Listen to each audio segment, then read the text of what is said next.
గత ప్రభుత్వం ఎకరానికి 10,000 రూపాయలు రైతు బంధు ఇస్తుంది.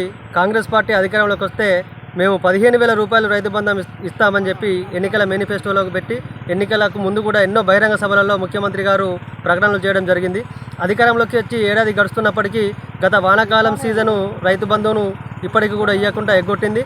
ఇప్పుడు ప్రస్తుతము ఒక 2-3 నెలల నుంచి 5,000 ఇస్తాం 10,000 ఇస్తాం కాకుండా 10 ఎకరాల లోపు 5 ఎకరాల లోపు అనుకుంటూ నాల్చుకుంటూ వచ్చి ప్రస్తుతము మొన్నటికి మొన్న ఎకరాన 12,000 రూపాయలు సంవత్సరానికి ఇస్తామని చెప్పి ప్రకటించింది. వేల కోట్ల పెట్టుబడులు పెట్టి విదేశాల నుంచి వచ్చే కంపెనీలకు వేల కోట్ల రాయితీలు ఇచ్చడానికి వెనుకాడని ప్రభుత్వాలు ప్రజల విషయానికి వచ్చేసరికి 1,000-2,000 కాడ ఇట్లా వెనుక ముందు చేసుకుంటూ ప్రజలను మభ్యపెడుతూ ప్రజలకు మోసపూరితమైన ప్రకటనలు ఇచ్చుకుంటూ మోసం చేయడం అనేది కరెక్ట్ కాదు. ప్రభుత్వాలు ఆలోచించి ఇప్పటికైనా ఎకరానికి 15,000 రూపాయల రైతు బంధు సంవత్సరానికి ఇవ్వాలని మేము రైతుల పక్షాన ఒక రైతుగా డిమాండ్ చేస్తా ఉన్నాం.